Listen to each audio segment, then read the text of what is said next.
श्री शिवाय नमस्तुभ्यम। भोलेनाथ की कृपा आप सभी भक्तों पर हमेशा बनी रहे। आइए सुनते हैं आज की कथा। देश, काल, पात्र और दान आदि का विचार। ऋषियों ने कहा, समस्त पदार्थों के ज्ञाताओं में श्रेष्ठ सूत जी, अब आप क्रमशः देश, काल आदि का वर्णन करें। सूत जी बोले, महर्षियों, देवयज्ञ आदि कर्मों में अपना शुद्ध गृह समान फल देने वाला होता है, अर्थात अपने घर में किए हुए देवयज्ञ आदि शास्त्रोक्त फल को सम मात्रा में देने वाले होते हैं। गौशाला का स्थान घर की अपेक्षा 10 गुना फल देता है। जलाशय का तट उससे भी 10 गुना महत्व रखता है तथा जहाँ बेल, तुलसी एवं पीपल वृक्ष का मूल निकट हो, वह स्थान जलाशय के तट से भी 10 गुना फल देने वाला होता है। देवालय को उससे भी 10 गुने महत्व का स्थान जानना चाहिए। देवालय से भी 10 गुना महत्व रखता है तीर्थ भूमि का तट। उससे 10 गुना श्रेष्ठ है नदी का किनारा। उससे 10 गुना उत्कृष्ट है तीर्थ नदी का तट और उससे भी 10 गुना महत्व रखता है सप्तगंगा नामक नदियों का तीर्थ। गंगा, गोदावरी, कावेरी, ताम्रपर्णी, सिंधु, सरयू और नर्मदा, इन 7 नदियों को सप्तगंगा कहा गया है।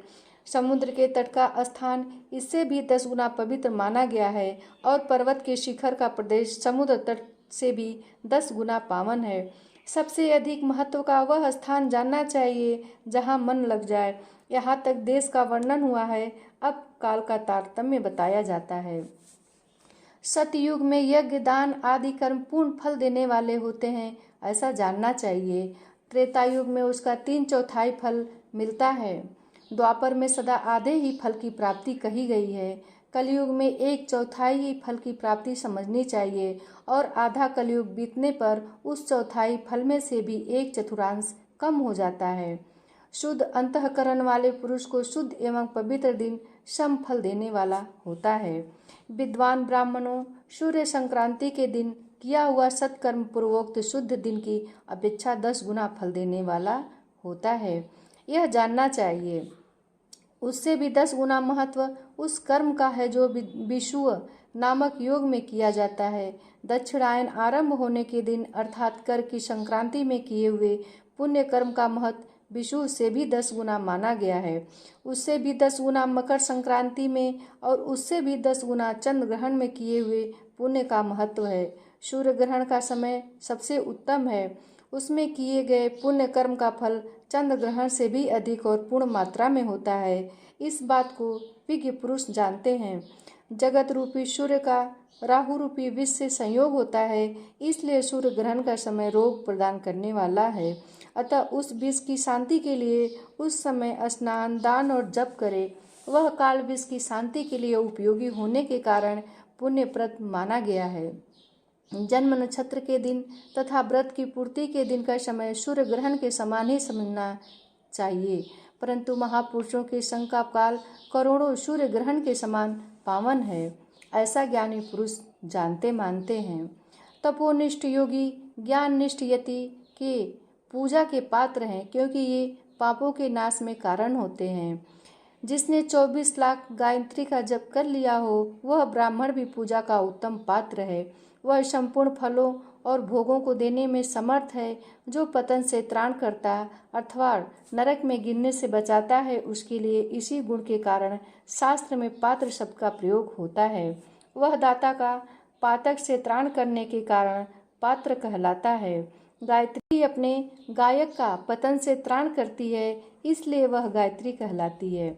जैसे इस लोक में जो धनहीन है वह दूसरे को धन नहीं देता, जो यहाँ धनवान है वही दूसरे को धन दे सकता है, उसी तरह जो स्वयं शुद्ध और पवित्र आत्मा है वही दूसरे मनुष्यों का त्राण या उद्धार कर सकता है।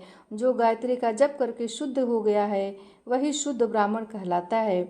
इसलिए दान, जप, होम और पूजा सभी कर्मों के लिए वही शुद्ध पात्र है। ऐसा ब्राह्मण ही दान तथा रक्षा करने की पात्रता रखता है। स्त्री हो या पुरुष, जो भी भूखा हो वही अन्न दान का पात्र है। जिसको जिस वस्तु की इच्छा हो उसे वह वस्तु बिना मांगे ही दे दी जाए तो दाता को उस दान का पूरा फल प्राप्त होता है। ऐसी महर्षियों की मान्यता है। जो सवाल या याचना करने के बाद दिया गया हो वह दान आधा ही फल देने वाला बताया गया है। अपने सेवक को दिया हुआ दान 1/4 फल देने वाला होता है।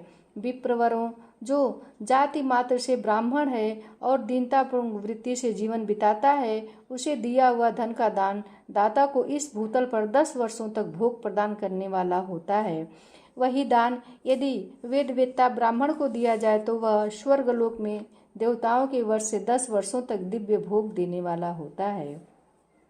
शील और उच्च वृत्ति से लाया हुआ और गुरु दक्षिणा में प्राप्त हुआ धन अन्न शुद्ध द्रव्य कहलाता है। उसका दान दाता को पूर्ण फल देने वाला बताया गया है। क्षत्रियों का शौर्य से कमाया हुआ, वैश्यों का व्यापार से आया हुआ और शूद्रों का सेवा वृत्ति से प्राप्त किया हुआ धन भी उत्तम द्रव्य कहलाता है। धर्म की इच्छा रखने वाली स्त्रियों को जो धन पिता एवं पति से मिला हुआ हो, उनके लिए वह उत्तम द्रव्य है।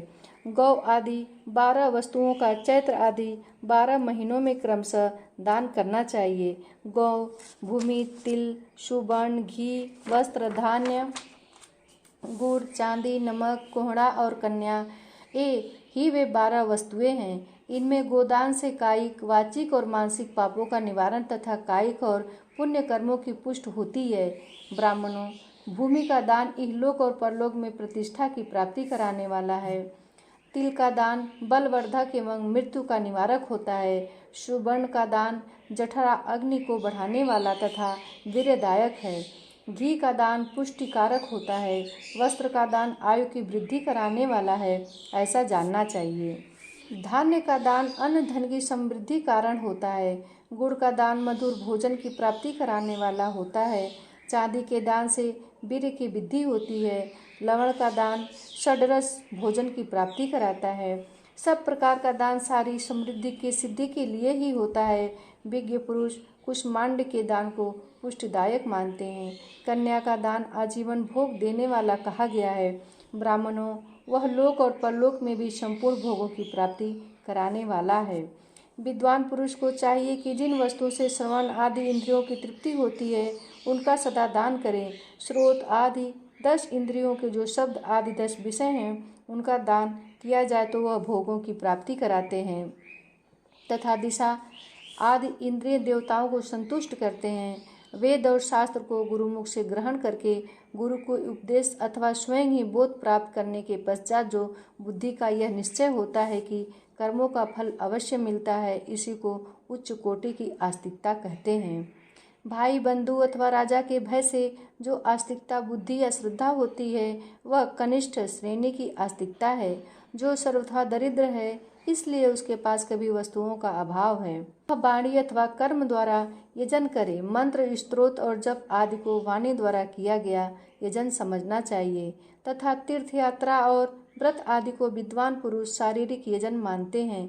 जिस किसी भी उपाय से थोड़ा हो या बहुत देवता तर्पण बुद्धि से जो कुछ भी दिया अथवा किया जाए, वह दान या सत्कर्म भोगों की प्राप्ति कराने में समर्थ होता है। तपस्या और दान ये 2 कर्म मनुष्य को सदा करने चाहिए तथा ऐसे गृह का दान करना चाहिए जो अपने वर्ण और गुण से सुशोभित हो। बुद्धिमान पुरुष देवताओं की तृप्ति के लिए जो कुछ देते हैं, वह अतिशय मात्रा में और सब प्रकार के भोग प्रदान करने वाला होता है। उस दान से विद्वान पुरुष इहलोक और परलोक में उत्तम जन और सदा सुलभ होने वाला भोग पाता है। ईश्वर अर्पण बुद्धि से यज्ञ दान आदि कर्म करके मनुष्य मोक्ष फल का भागी होता है। दोस्तों, अगर कथा अच्छी लगती हो आपको तो एक लाइक अवश्य किया करें और चैनल पे नए हो तो सब्सक्राइब जरूर करें। मिलते हैं अगली वीडियो में, तब तक के लिए धन्यवाद।